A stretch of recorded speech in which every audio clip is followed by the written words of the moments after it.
Welcome back to the Don't Write That Book podcast, where you can learn how to write your bestseller and own your authorship. Follow along with us as we give you an insider's view of the book industry. Now, here are your hosts, myself, Mike Michalowicz, and AJ Harper. This is something special for our YouTube viewers, but our audio listeners can get it. Best card I've ever gotten from my children, and this is it. I don't know if you can read the text. Can you read it, AJ? You didn't choose the stud life.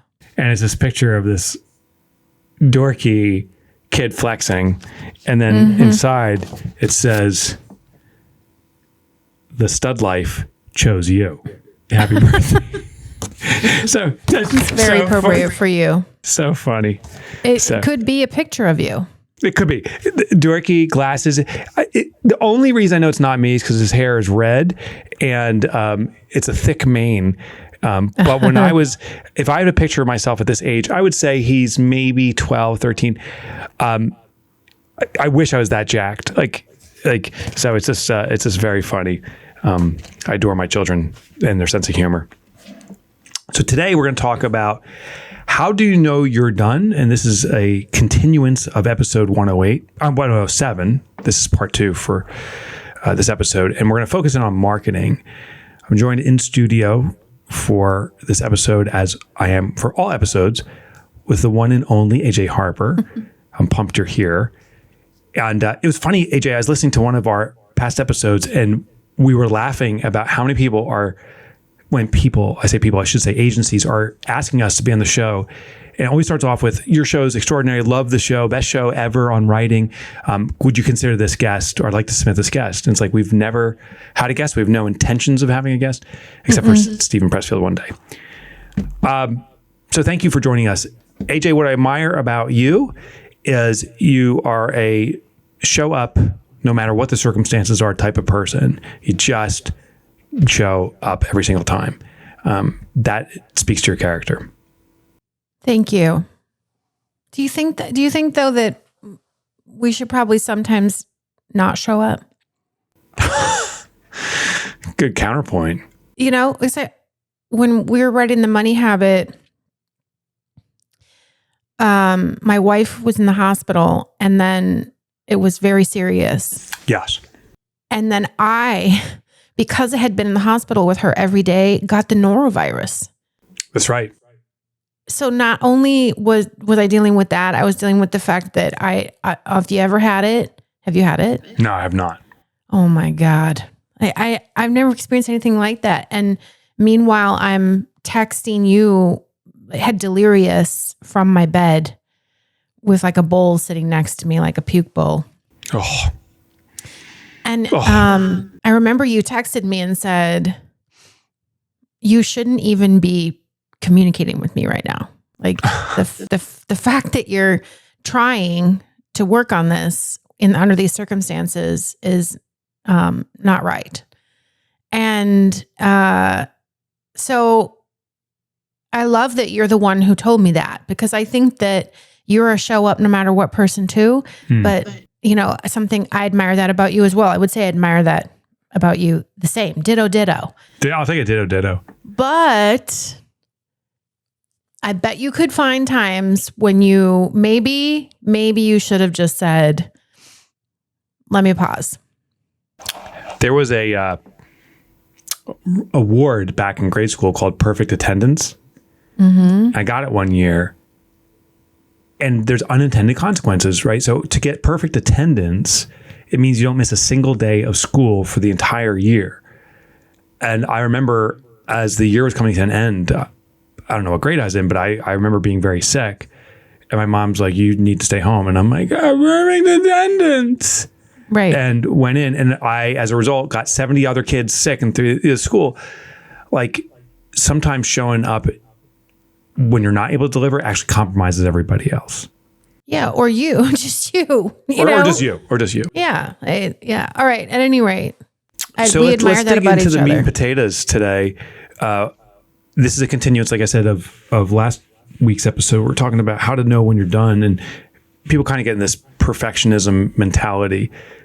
I didn't expect this, because there was this discussion with my students about wanting that episode 107 oh, how do you know when you're done with the book? This is a creative question. Okay, I'm used to that question.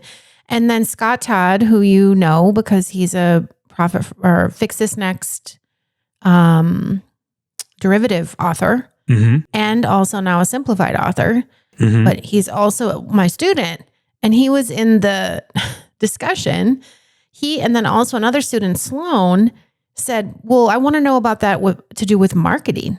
Because Sloan said, are you waiting too long to perfect what everything looks like and how it's going to come across and how it's planned, and then you're just not getting it out there? So they wanted to know about, and I was surprised to think about, how do you know you're done with marketing? Because to me, marketing is an ongoing thing.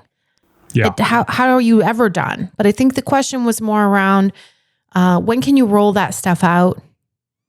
How do you know you're ready to do the marketing? I think is the question. But I want to know, and I am curious about that. I have a long list to answer this question, but I wanted to ask you, have you ever waited too long with a marketing idea and then, or tried to perfect it too much and then you didn't get it out? And I would be shocked if you said yes. Yeah, I can't think of a single instance. I've underbaked things. It's funny. My wife likes eggs that are not runny. It's got to be like same. Yeah, so it's got to be a Frisbee. At least be capable of being thrown like a Frisbee. And I'm literally unable to do it. This a few days ago, she said, hey, I was getting ready for work. She was getting ready for the day. And she goes, hey, can you just make me some eggs real quick? I'm like, absolutely. So I'm like, these things are going to be like concrete pads. Cook them so much. And still, they have a little touch of runniness in it. I don't think it's in my fabric to be able to overdo something. I mean, I overdo it, but to over prepare. So I can't think of a single instance. Yeah, I would be surprised if you had an answer. But conversely, with marketing, which we're going to dig into today, there's most things I put out prematurely, but with a strategy of do it small, test it, see if it works or if it fails. If it fails, improve on it or ditch it. If it works, expand on it. How about you? Have you ever? It's too long. The list is, I probably still am waiting to do stuff from years ago. Yeah. Yeah. I sit on stuff a long time. It's bad. One observation I have about myself as I'm reflecting on this is because I have the tendency to be able to sprint to something, I also then have a tendency to delay. So this is a weird analogy, but it's the truth. So I played sports and stuff, and after college, and I used to do this in when I was playing in college, but after college I joined a league, like a flag football league, and I was the quarterback. And I just knew that when someone was blitzing, trying to tackle the quarterback, that if I can outrun them and outmaneuver them, I would intentionally or subconsciously wait until they're close enough to go for the tackle, and then I could squirm out. Well, that strategy didn't work because this was flag football. It wasn't a physical tackle. It was a pulling a flag, and I couldn't get past it. I was waiting too long to get started on making a move, therefore enabling the defense to tackle me. And I'm like, with my marketing, historically, I've waited because it's so easy. There's air quotes around that. It's so easy for me to wait till last minute that I can just sprint forward. I see. The money habit, we've started the marketing, active outgoing marketing, not just preparing for marketing. That's got to happen years in advance. But the active marketing component started this summer, I say June, July, actively getting sales in marketing. And now we're sitting in October as we record this. And we shared it on last week's episode. We're recording these back to back. We have 5,000 plus sales already. I've never been in that position before. So preparing and giving stuff enough time to mature and turn into eggs that can be thrown like frisbees is my weeks about it. That's hard for me to do, but we've been deliberate and it's working. It's working. I think that most people aren't like you, though. I think most people are waiting to put their stuff out there until it's perfect. I 100% agree. And that's what I think what this episode's about is like getting past that. How do you know when you're done? So why don't we go through the some of the marketing components that you listed here? Is there any particular spot you want to start? I mean, let's start with author photos. I think a lot of people don't get marketing out because they haven't done their photos yet. Yeah. But you don't need to have professional photos. You can still get it going. Yes. And they rely on photos from a younger year. Right. Which is, as you've taught us, does not build trust. Right. It drives me crazy. So for anyone that missed it in a prior episode, you better be binging this show. But I've seen, and you've seen this, I remember in Zoom, it happens to today. Mm-hmm. You go in a Zoom meeting and the person hasn't their camera's turned off and it's their favorite picture from when they were in college or something. You turn it on. This is like not 30 years later. It's a shocking moment. And it actually compromises trust because you're presenting yourself in one form and your current form is something different. Mm-hmm. Well, I see this with author photos. I know of authors that have produced a sequence of books and they use the exact same photo that they used in the very first book. And it's like, you haven't aged in 20 years? And some people literally are unrecognizable. Like think about Michael Port and his cover of Book Yourself Solid. He has a full head of hair. Yeah, and now exactly. You wouldn't recognize the guy. Yeah. Now he's Dr. Evil. Like, and I'm going the same path. So there's wrinkles on his face now. I'm losing my hair. And you got the beard now, and you used to be clean shaven. I've got a beard. Yeah, there's pictures of me in my original books. I'm beardless. I'm like, who is that gnome? And Gnome. I miss that guy. I like the clean shaven. Oh, wife likes beard. It stays. Yeah, for sure. Wife is final. Yeah, wife is final. You do have to consider that. But you don't have to if you're freaking out because maybe you can't afford a full-on photo shoot or because you just like me, I hate doing them. It's very confronting for me. It's hard for me. I have to psych myself up. I have to get myself in a good mental state. Thankfully, I found John D'Amato, who I think is the best photographer for thought leaders and authors. And the way he works with me is perfect for my personality, the way that he talks to me and gets me in. But it took me like 5 photographers to find that. And it was always a barrier to getting marketing out because I didn't have good photos. So how do people get hold of John D'Amato? Is there a website? Do you know? It's johndamato.com. Okay, johndamato.com. Yeah. So go check out John. At any rate, I feel like you could and iPhones are amazing cameras now. Just take a couple pics. Don't let anything keep you from getting the marketing out is what I'm getting at. And I would add a couple things. Update your photos at least once a year. I do it every 6 months. We find that favorite photo. And we're like, I basically look the same. There's something different. And it's Mike. I know. Because you have a couple great photos, but I've observed you're using them over and over again. I have multiple photo shoots. So, okay, this is so let me tell you this. I did a whole photo shoot with John D'Amato years ago. And then my team would say, here's the marketing. And I would say, I don't like that photo.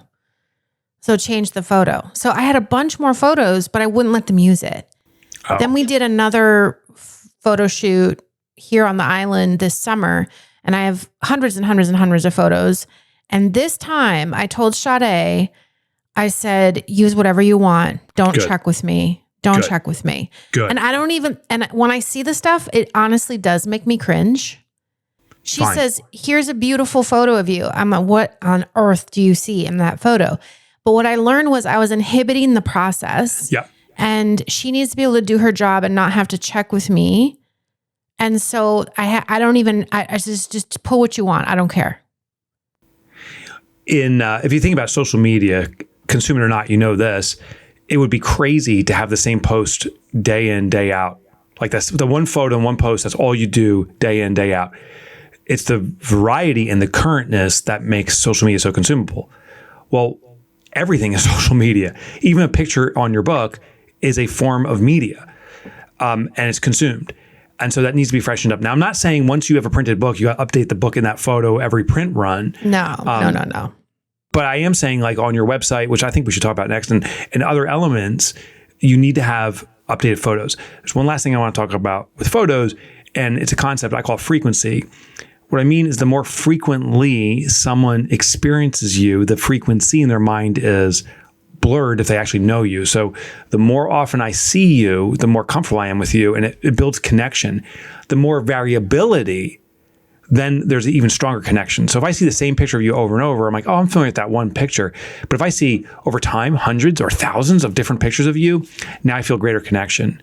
So that's why, in regards to know when you're done with photos, whatever photo you have, I like that idea. Have someone else evaluate it, and that's your photo. So you're done, but photos are never done in the aggregate. You got to keep doing it. Right, but don't keep yourself from putting marketing out into the world. Right. Just because you're waiting on some magical photo shoot where you have to have 15 costume changes and all of this nonsense. Just get your marketing out. Next thing is websites to know when you're done. I want to start off with a radical opinion here. Okay. You're done when you simply have acquired the domain for your book title or your name. And I think every author should have their name secured. Yes. And if you can't get Jane Smith because it's been taken .com already, get the author janesmith.com. Jane Smith author, Jane Smith writes, Jane Smith books. Step 2 is on the page, you can say, Jane Smith, I am an author of a brand new book or upcoming book. I've devoted all of my resources to creation of this book. So this website at this point will have nothing else but telling you this.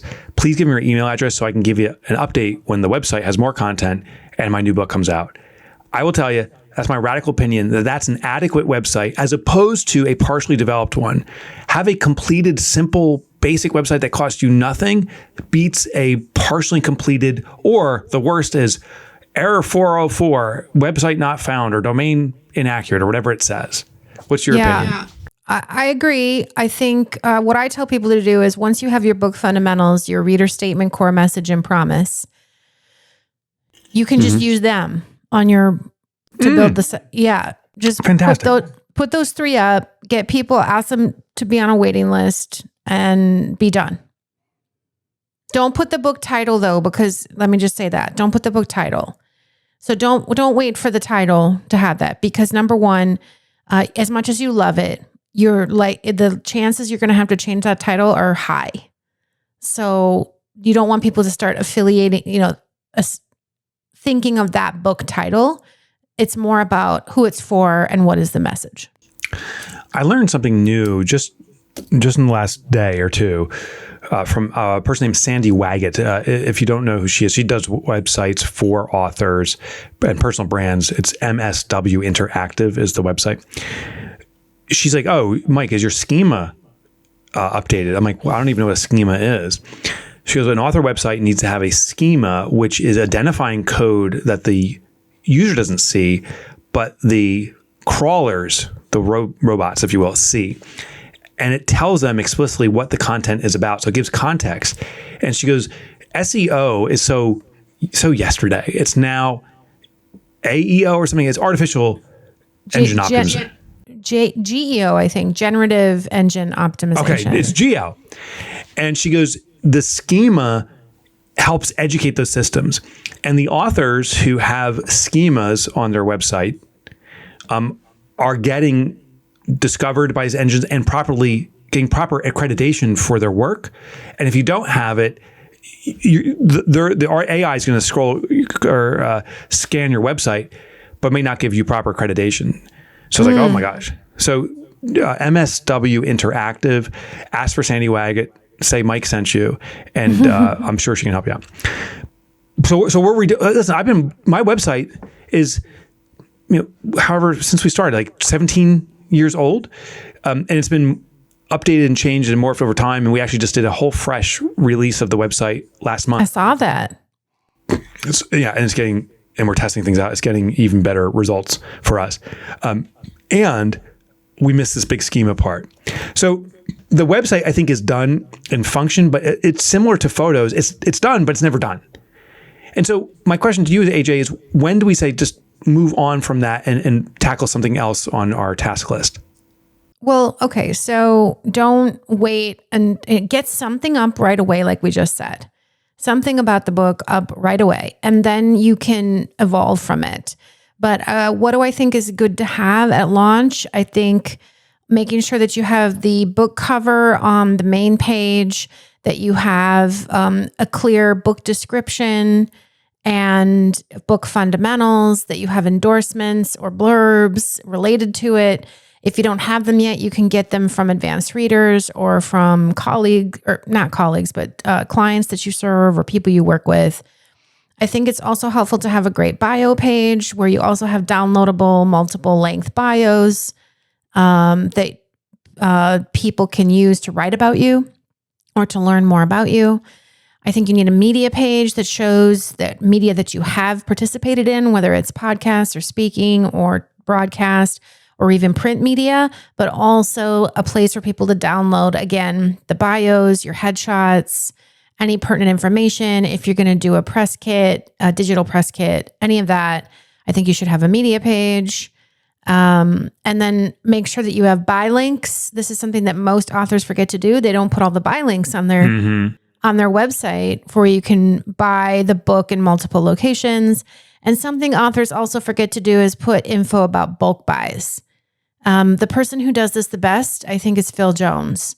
If you go to Phil Jones' website, he has prioritizes the information about where you can get bulk buys and also custom books. And that's a huge part of his selling strategy. So you want to make sure that that's really evident on your website, that that's something that you can do, and here's how you do it. Also note, particularly in the pre-release stage of your book, that all these different retail outlets, they may update and change your links. So we created a sub-page to MikeMichalowicz.com. So right now, actually, if you want to test it out, is just type in the Money Habit on whatever search media you use, maybe in generative AI, and then ask for the link. And hopefully it'll send you to MikeMichalowicz.com/the Money Habit, which is the Money Habit page. Well, we test it intentionally every few weeks just to make sure, is it still going properly. Of the 8 links we have, which include bookshop.org, IndieBound, Target, Hudson Booksellers, Books A Million, I'd say 80% were not working anymore because there's been changes. Maybe there was a basic code update, or there was something that was changed and it actually changed the pages on those links. So all the links were dead. So make sure you're testing out your links with some regularity. Yeah. Let's go on to, so the author website is an ongoing piece, but now you have some minimum kind of checklist things to get done. What about just branding materials? What's your thoughts about logos? Look, branding? I'm not an expert in branding or logo generation, but what I have seen are authors get really, really stuck on that for a long period of time and then not do anything because they think they don't have a logo. It's so old school to have a logo. I'll try to, I'm making a note of myself. I got to see if I can run upstairs and get it for our next episode. I got a gift with the logo. So my logo is 2 M's. It's like MM for Mike Michalowicz. It's like McDonald's meets, McDonald's. But one's gray, one's blue, I think. I can't remember. I got a gift of shoes. That's why I got to see if I can find them at an event this past week that they went to our website and they said, they put our logo on it. So it was awesome. It was fun. A huge fan of my books. His name was Matthew. I cannot remember his last name. I'll see if I can find it, and I want to give him a shout out and thank you. But I'll tell you, when I held those shoes up and said thank you so much, and talked to other folks, they're like, "What's that? What's the MM mean?" Like, a logo doesn't matter. It's so old school. Remember, when you start your business, you have to think about what's your logo, and it goes on your business cards. Yeah. Please don't stress over this. Just get your marketing out. And who's paying attention to this? Almost no one. At least when it comes to authorship. Maybe it's probably a much bigger deal, You know, my cousin was the person who designed the Uber logo. I didn't know that. Well, I don't think I mentioned it to you. Yeah, my cousin was the person who designed it. That's a big deal. Oh, the Uber logo is a big deal. Why is it a big deal? It's in your app. It's what you're clicking on to get your car, right? Yeah. The logo is everything. For an author, it's who cares? Do not get stuck on colors. And I know colors matter. I know images and graphics matter, but people are getting tripped up on this stuff. I think what's everything for an author is their name. You know, James Patterson, AJ Harper. What are you saying? Maybe we need to change it? Ha! No, I'm saying that's what you got to put out there. You got to lean into. So who cares? I'm saying lean into. I think some people don't worry about their name. They're like, oh, it's the colors, it's the palette and stuff. No, just get your name out there. And and I think some people put a book title over their name. And if you're a career author, I really challenge that. We talked about this in prior episodes. I started off with The Toilet Paper Entrepreneur, my first book. And I was like, oh, I'm going to have a Toilet Paper Entrepreneur website. And everything's going to be about Toilet Paper Entrepreneur, which is great if you're just going to do one book. It's the second book that now is like, oh, it's got a link into Toilet Paper Entrepreneur. So I have to have the Toilet Paper Entrepreneur expanded or number 2 or number 2. Yeah, there you go. Or, all these things. And now I had painted myself in a corner. So halfway through the Toilet Paper Entrepreneur journey, while we're writing the next book, The Pumpkin Plan, I was like, I got to own my name. I think some authors discovered that too late. Tim Ferriss, for a while, got in trouble, but he's such a big name now, it's been rectified. But he was the 4-hour work week guy. And so it wasn't Tim Ferriss, it was 4-hour work week. Then they came 4-hour body. Everything was 4-hour body, which to me makes no sense. Like, what does that mean? You have to work out 4 hours a day? Is that what he's saying? Or what? It doesn't even make sense. And then 4-hour chef, like it sounds like the most miserable cooking experience of your life. He painted himself in the corner. How he dug out of it was his name intentionally, put intentionality behind it and became so big. But he had to, in my opinion, fill that hole of the 4-hour guy to become Tim Ferriss. Yeah. Own your name from the beginning. That is your logo. That is your brand. Yeah, I love that. What about videos? How do we get stuck there? So, something I mentioned earlier about the photos and letting Sade just pick whatever photo she wants for me. I'm also trying to do that with videos where I'm just recording the videos and I'm not stressing. And sometimes I don't even look at them. I just get them done. Now, I'm sure there's people who are going to say, you need to have, you need to worry about this or that and make these improvements. Okay, true. But if the problem is that you're afraid to do it, or you keep re-recording,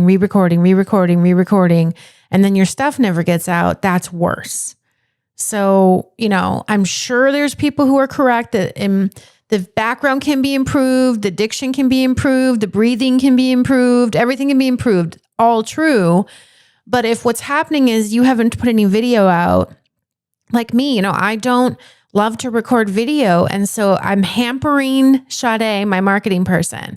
I'm making her job harder. And I'm also not getting my stuff out because I'm worried about how I am on video. So lately I've been let me just shoot this thing. Yeah. And here you go. And then on to the next. And this is kind of, I think, the attitude that people need to start adopting. I'm with you. I think a lot of people don't know the most important part of video. So I'm going to run a little test on you and you tell me. Okay.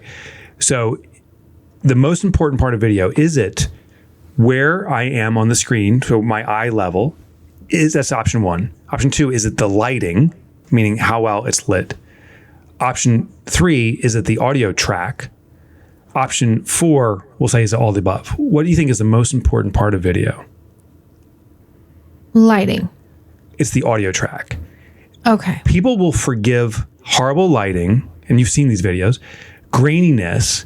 They'll forgive if you're way off the screen. So for our YouTube viewers, if you're sitting down here and you're doing the grandma thing on Zoom where you got just the top of your head. Yeah. Mm-hmm. People forgive that. But if it's not legible, they can't hear it, you're done. So the funny thing about video is we worry about everything but the most important thing, which is the audio. Make sure you just record great audio. And to your point, they don't want polished. In fact, we want raw and real.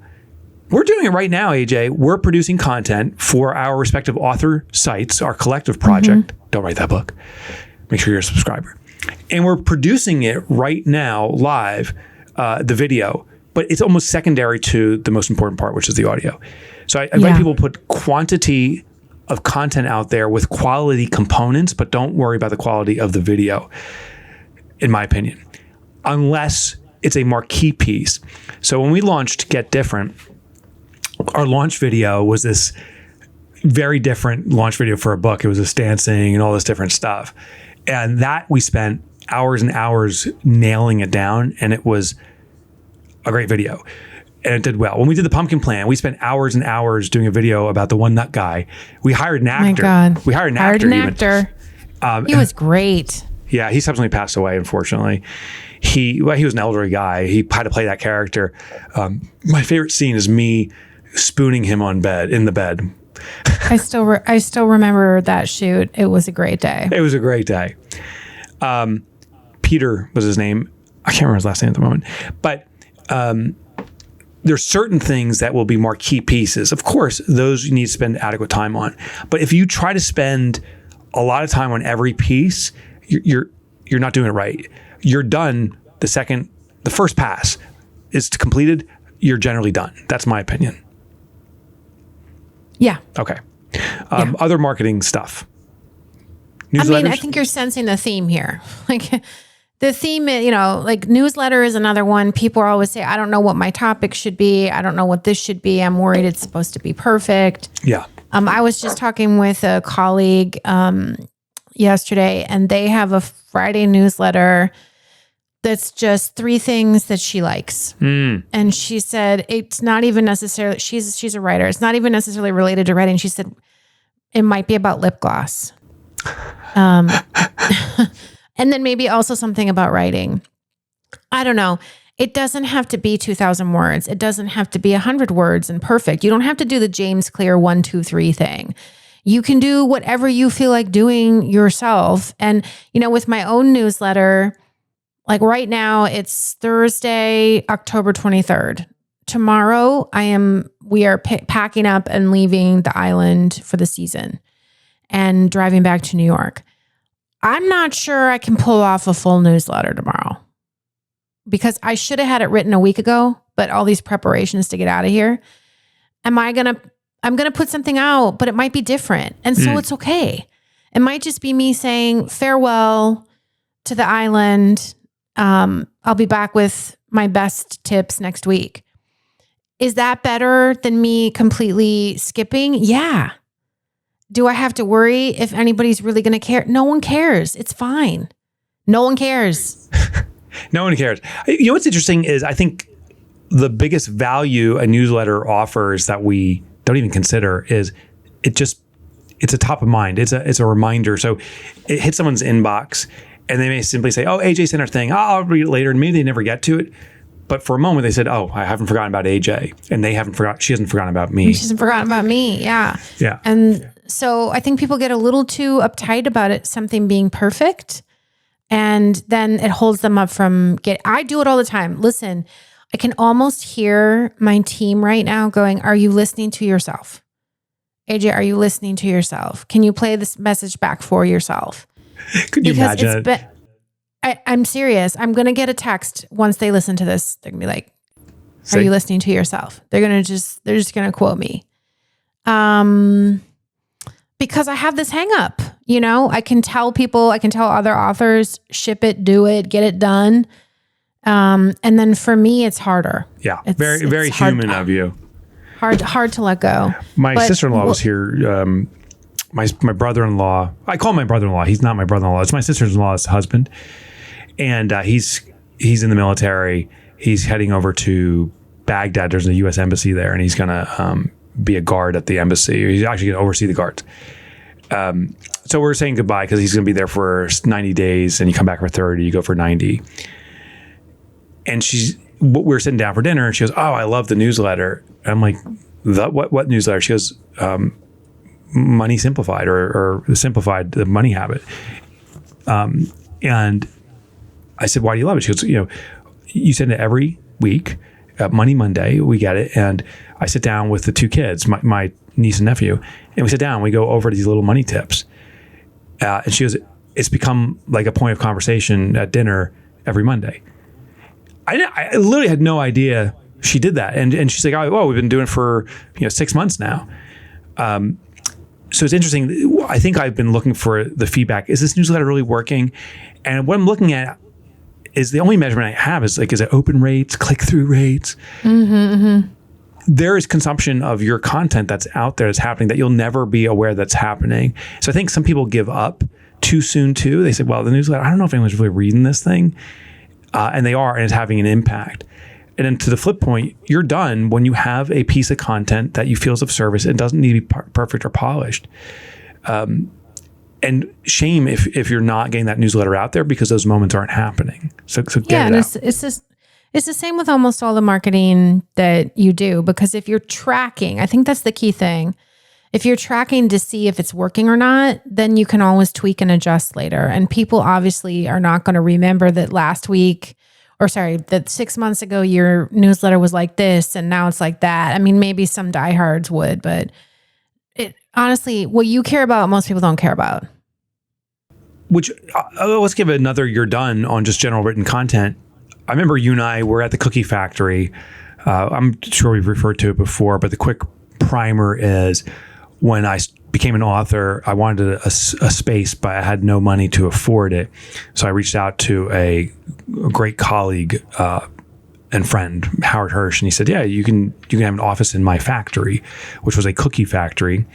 And I was right above the ovens in a windowless office that cost me nothing. It was amazing. And the temperatures were even more amazing. It would get up to 95 degrees in my office when outside it was like 40.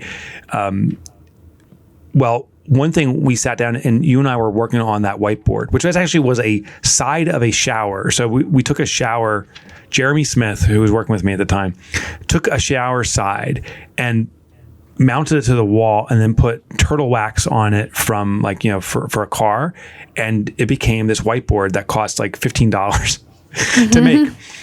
And we're sitting there and we're talking about I don't think we were calling it a mission statement, but what do we do? And it's like, oh, I get in the sandbox. We're entrepreneurs. We're in the sandbox together. And I don't remember what it was, but we're like, this is good enough. We're done. This is what we're going to put out there. And for years, it was something like, I'm in the sandbox with you. Over time, we massaged it and played with it. And I don't know how it ultimately came about, but it's eradicate entrepreneurial poverty. It's on my wall here. It's everywhere. And I'm like, oh, that is the most simplified version of what I do. That's my life's purpose. But it took years and years to get there. And what a shame would have been if I'm like, until it's that thing, I'm not going to do anything. That would have been 7 or 8 years of my author career put on hold. So to me, that was the most important written content that we just did it. I think you just hit on it. You're putting something on hold. When you're deciding, is this perfect or is this ready? Is it done? Is it cooked? Instead, ask your question, what am I putting on hold by delaying this? Yeah. I think that's what you have to do. And I'm listening. I'm hearing myself. For sure. I'm such a culprit of this. If I told you right now the things that I had on hold, you would be like, AJ, what? I'd lose my mind. You would absolutely, I'm not even going to admit it right now. But I will say that Sade did say to me in the car when we were driving to the airport this summer after a retreat, all I want for Christmas is a new website. She did say that. I've yet to meet Sade. I don't think I've even... Have I spoke with her on the phone? I can't. I got to meet her. Or maybe when she first started on a Zoom or something. I'm not really sure, but not recently. You would, you can't steal her though. No. Where does she live? Chicago. Oh, okay. Well, one of these times there's a meetup in Madeline Island. If you can make sure Sade is there at the time, I'd love just to hang out with you guys and Laura. And who knows? Maybe that's our first guest. Screw Stephen Pressfield. It's going to be Sade and Laura. Get the teams. The teams behind the authors. Oh, that would be a fun. That actually would be a fun episode to get your team and my team chatting actually with each other. Yeah, minus us. Let us off. We'll be out of it. On it on it. Let me write this down. That's actually really good. I love that idea. Yeah. Okay. We're gonna flip the tables and let them do it. I love it. That's actually way more interesting. Yeah, and they're gonna say all this stuff. It's all nonsense. What they're saying is totally wrong. Here's the reality. Shit. Yeah. Bonus offers. What about that? Yeah, I see people getting in the weeds with that. They want all the different types of bonus offers. They want to list everything humanly possible. And they just get so stuck and they end up giving all this stuff and it gets overcomplicated. I don't know, man. Just put some stuff out there and see if people respond. And then you'll know and you can always tweak it. Like when you do the bonus offers, it's not like when you post it, then you can't change it. You can change it. So it's, you know what I mean? Like you're not posting it until you think you get it right, but you might not know it's right until you post it. Yeah, that's 100% true. You know, the lost content, which I referred to last episode, it's one of the most desirable bonus offers, if not the most desirable bonus offer from our consumers. So when we launch, or from our readers. So when we launch the Money Habit in January, we're going to have the multi-book offer. That is inevitably a very successful campaign for every one of my books, and everyone listening. I really encourage you to explore it and do it. And we found that the quantities need to vary, but basically you have 3 to 5 levels. If you buy 1 book, here's the bonuses that come with it. But if you buy 5 books, here's the bonuses. We've never done the 1 book copy, 1 book version. We always do start at 2 minimally. If you buy 2 books, you get so-and-so. The reason we do that is I emphatically believe the value delivered by purchasing 1 book is so extraordinary that I'm actually challenging myself, meaning saying that the book isn't good enough, you deserve more. And I don't believe that to be true. So I'm staunch about that. Other authors do it. So I'm not saying it's wrong. Just for me, I think it is. But these different levels of bonuses, if you buy 3 books with the idea of gifting a couple or doing whatever you want with those extras, you get additional content. We've been playing with the lost content and people love it. Now, this is stuff that got chopped from the book, sections, pieces. As a standalone piece, it might not even make sense. Sometimes it's long, full stories, but this voyeurism is really appealing to folks. And so it's so funny. Some of the best content for bonuses is stuff you already have.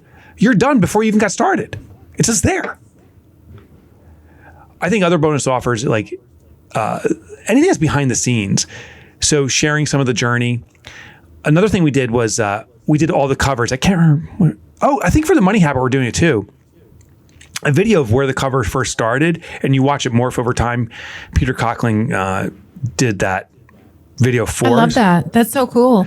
What did you ditch? All you said before, all the titles, but you could do that with all sorts of stuff. With all sorts of stuff. So I think a lot of bonus content is, if you don't know if you're done yet, you are done. It's all the work you've done building up to it. Just assemble it and get that out there. I think it's the easiest lift of all, and yet people stay stuck on this one the longest and say, I'm not done yet. I'm not done yet. Oh, no, you're done. You're done before you got started. Yeah. The launch plan. People are worried about it. With good reason. It's scary. You don't know what you should do. I mean, honestly, I think get some sort of street team together and that's a street team, meaning people who are going to promote your book and go the extra mile doing it. Create graphics and swipe copy for them. Create some sort of event on the day or during the week. Could be online, could be an hour, could be half an hour, and it doesn't have to be complicated, where you're acknowledging it, and then put your street team out. And at a minimum, you can do that for the launch. At a minimum. But and I would also say yes to all that if it is congruent with who you are. For sure, but you need to get people out there shilling for you. Like, you need to do the street team piece. I don't know. I want to challenge that. So Melissa Dugalecki just launched Scar Tissue, and she didn't have a street team. She is doing door-to-door campaigns effectively, where she assembles a group of people interested in the subject of trauma and trauma recovery, navigating grief specifically, and just has an intimate conversation where she'll sit down with 5 or 10 people and talk about it. and then she'll go to the next home and say, hey, let's get together and talk about the grief we're going through. I get that, but I still think you need to expand your influence, and that street team is a really basic way to do it. It's a great way if it speaks to you. We maybe have the great debate over street teams. I'm a supporter and fan of street teams. I think it's actually one of the best vehicles. As we're talking here, one of our original street team members in my email popped up, Debbie Horovich. You know who she is. Mm-hmm. She said, hey, heard you're in Toronto. I'm going out there to record my podcast called Becoming Self-Made. When are you in Toronto? Next week. I'm interviewing Yusuf West. Are you going to the Page 2 thing? No, I'm a day off. Oh, okay. So I won't see you there. Yeah, and I'm flying down to Australia the next day for some work down there, but a speaking gig. But she's been a major supporter and proponent. So I 100% agree with street teams, unless it's not within your wheelhouse. For some people, it becomes very awkward. I think the launch plan is identify from other authors what's worked for them, and then cherry pick the top 3 to 5 things that you want to do and run with those. You know what I'm saying? Okay. You know what? We probably have a deeper dive on that. I'm going to say, yeah, because I have definite thoughts on that. I think it starts in what your objective is, because that's true. That's true. You know, and what's going to get you to the goal. So you would have to set the goal first. You know what? Let's put a pin in this one. I think, I got the pin right here. Look at this. YouTubers, you're seeing it. There's an actual pin right here. Green punch pin. A green punch pin. You got the pin. Okay, so let's move on from that one, because I think that's too complicated to do, especially at the end of this episode. Well, behind all this, you mentioned in the notes here, is perfectionism. Yeah. And the funny thing is, everything is so temporary, except for the book itself. Everything else is so temporary that the perfectionism, I think, needs to be deployed to your book. Listen to last week's episode within guardrails and parameters. But with marketing, we're deploying that same kind of scrutiny far too much, and the marketing therefore is ineffective. That's my summary. Yeah. And you should be tracking the marketing. So if you're worried about will it work or not, put it out and then figure out if it does and then change it.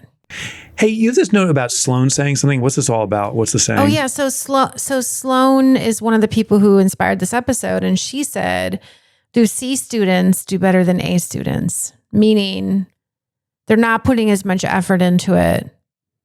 They're not getting worried about perfectionism, but they're actually getting it done. Like, it's okay to be a C student. You might be doing better if you're a C student. Yeah, because the A student's focused on their grades. The C student is moving forward, perhaps. Yeah, because I remember my wife saying to our son, C's get degrees. C's get degrees. I love that. Yes. It doesn't matter. You're still getting the degree. Go get it. The big news we want to remind you about is we now have a YouTube channel, and you guys see all the stuff going on behind the scenes, including my You Didn't Choose the Stud Life card, the green pin I just jabbed. If you were wearing your 3D glasses, which we did ship to our initial subscribers to YouTube, that was a 3D effect. So make sure you're wearing your 3D glasses when I pointed at the camera like that. But please check us out on YouTube. It's Don't Write That Book. You'll find the podcast there. We started broadcasting since episode 102, and I think it'll give you some more insights into our show, and we'd be honored if you check it out. The other thing is I want to remind you that there is a authorship planning masterclass that AJ's doing. AJ, just give us a few details of how people find it and sign up. Go to ajharper.com. It's on January 16th and 17th. It's 10 to 4 on the 16th and 9 to 12 on the 17th. It's a deep dive into planning 2026 so that you're meeting your goals and able to manage all the different things that authors have to deal with, such as developing, writing, editing your book, getting it published, and then launching it, continuing to market it, monetization, all those different things. And if you're an author with multiple books, you have one that's already out, one that's going, this can get kind of tricky. And so it's how do you manage all that and then also still have a life that you really enjoy. You're not in the hospital and you're meeting those goals. It's tricky. It's not simple, and it's custom for each person. So we're doing a day and a half, and joining me will be a bunch of authors who have done this in their own way to share their experience. And this, so make sure everyone got it. Those are Eastern times you referred to. So can you share the dates? January 16th and 17th. Yep. Okay. And those are Eastern times. So you can listen in anywhere in the world because it is a virtual experience, right? It's not at Madeline Island. It's on Zoom. It's all going to be recorded. So if you miss part of it, it's cool. You can have access to the recordings. And if you go to ajharper.com, you can register. And if you use the code DWTB, you can get $50 off. Bingo. Okay. Well, there you go. 2 episodes on how to know when you're done. We would really be honored if you rate and review the show. We need that to get the word out. So whatever your podcatcher is, please do that. Extra materials are at DWTBpodcast.com. So check out our website. You can learn a little bit more about what AJ is doing and what I'm doing if you sign up there.